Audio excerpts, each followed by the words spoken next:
Sri Anam Mayur Reddy Garu to give his valuable speech.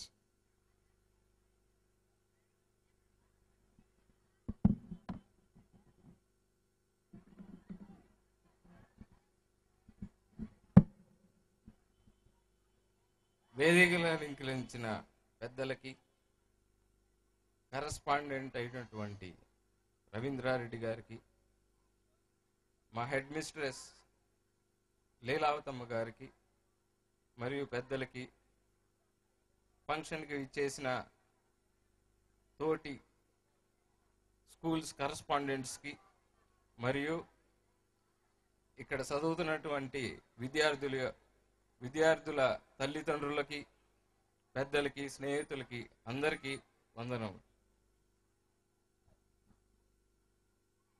ముందుగా నా యొక్క పరిచయం చేసుకోవాల్సిన అవసరం ఎంతైనా ఉంది. నా పేరు ఆనం రంగమయూర్ రెడ్డి.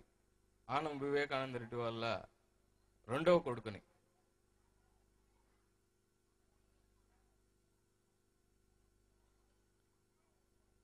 ఉదయాన్నే మా నాన్నగారు ఫోన్ చేసి, తనకి బడ్జెట్ సెషన్స్ ఉన్నాయి, రాలేకపోతున్నాను, ఎంతో బాధగా ఉంది, నువ్వు వెళ్ళి నా తరఫున మాట్లాడు అని చెప్పి మరి నన్ను ఇక్కడికి పంపడం జరిగింది. అలాగే మా చిన్నాన్నగారు అయినటువంటి ఆనం రామనారాయణ రెడ్డి రాష్ట్ర మంత్రి కూడా ఈ యొక్క కార్యక్రమానికి విచ్చేయాల్సిన అవసరం ఉండింది. కాకపోతే ఆయన కూడా బడ్జెట్ సెషన్లో ఉండడం బట్టి నన్నే సందేహం ఇవ్వమని మరీ నాకు చెప్పి పంపడం కూడా జరిగింది. ఇవాళ నాకు చాలా ఆనందంగా ఉంది. మేడం గారు నన్ను కాబోయే కరస్పాండెంట్గా అనౌన్స్ చేశారు. చాలా సంతోషం. అయితే బాధగా కూడా ఉంది. మేడం గారు వాలంటీర్ రిటైర్మెంట్ అనేది ప్రకటించడం జరిగింది. అది ఇప్పుడల్లా ఆమె తీసుకోకుండా ఉండి మాకు గైడెన్స్గా ఉండి మమ్మల్ని ముందుకు జరిపి తర్వాత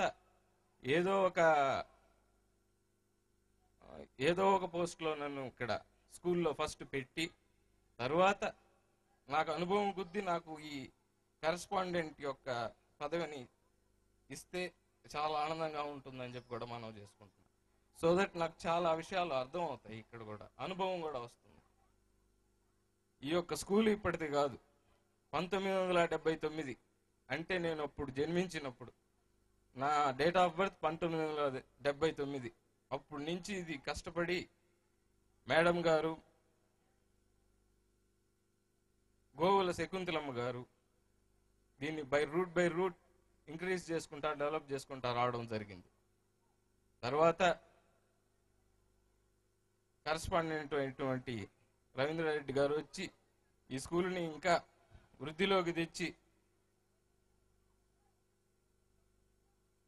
నలుగురికి పరిచయాలు పెంచి స్కూల్ని వృద్ధిలోకి తెచ్చి ముందుకు జరపడం జరుగుతుంది. ఈ స్కూల్ మొదట 5 మంది పిల్లకాయలతో స్టార్ట్ కావడం జరిగింది.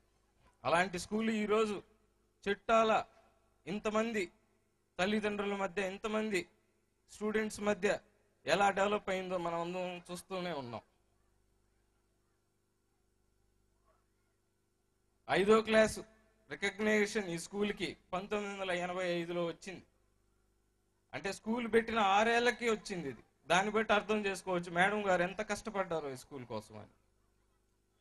1992లో 10వ క్లాస్కి దీనికి రికగ్నేషన్ రావడం జరిగింది. దాన్ని బట్టి కూడా అర్థం చేసుకోవచ్చు ఇక్కడ ఉండే అడ్మినిస్ట్రేషన్ ఎంత కష్టపడి ముందుకు పోతుందో అని. ఈ రోజుల్లో అందరు రికమెండేషన్ చేసి డబ్బులు ఇచ్చి రికగ్నేషన్ తెచ్చుకోవడం అట్లాంటివన్నీ జరుగుతూ ఉన్నాయి. కానీ మేడం గారు, సారు అట్లాంటి వాటికి తావు లేకుండా వాళ్ళ యొక్క సశక్తితో పైకి వచ్చి స్టూడెంట్స్ని అందరినీ చేర్పించి ఈ స్కూల్ని పైకి తీసుకొని రావడం జరిగింది. అదేవిధంగా రికగ్నేషన్లు కూడా రావడం జరిగింది. ఈ స్కూల్లో ఉన్న పిల్లకాయలు కూడా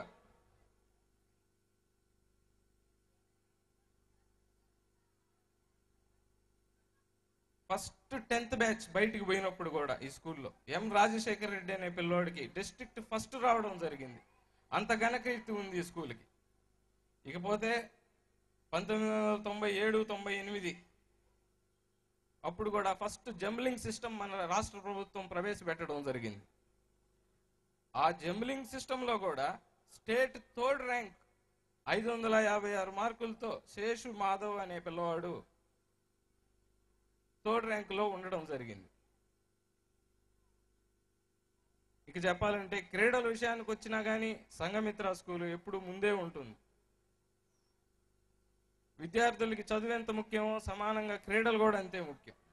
దానికి నిదర్శనం ఎన్సిసి అనే కేడర్ ప్రైవేట్ స్కూళ్ళల్లో కల్లా ఒక్క సంఘమిత్రలోనే ఉండడం నెల్లూరులో జరిగింది. ఇకపోతే ఒక అంధుడు, a blind boy who studied 10th class in the year 1994 and 1995 received President Award from Abdul Kalam when he was doing his CA course, Chartered Account course. చూశారు కదా, ఇక్కడ చదివిన పిల్లకాయలకి చార్టెడ్ అకౌంట్ కోర్సుల్లో ఉండి అబ్దుల్ కలాం అబ్దుల్ కలాం అంటే మన భారతదేశానికే గర్వింపదగ్గ వ్యక్తి. అలాంటి వ్యక్తి దగ్గర నుంచి ప్రశంసలు అందుకోవడం నిజంగా మన అదృష్టంగా భావిస్తున్నాం. ఇకపోతే నిన్నగాక నిన్నటి సంవత్సరం 2008-2009లో సందీప్ అనే పిల్లవాడికి ట్రిపుల్ ఐటీ నూజివీడులో సీట్ రావడం జరిగింది. అతను మన దగ్గర చదువుకొని వెళ్ళిన వ్యక్తే. అతనికి ఏకంగా అబ్దుల్ కలాం ఈమెయిల్ ఐడి కూడా ఇవ్వడం జరిగింది. అబ్దుల్ కలాం ఇంటర్వ్యూకి కూడా పిలవడం జరిగింది. అంత మంచి పేరున్న గొప్ప వ్యక్తి అబ్దుల్ కలాం దగ్గర ప్రశంసలు ఇద్దరు పిల్లకాయలు ఇక్కడి నుంచి అందుకోవడం నిజంగా గర్వించదగ్గ అంశం.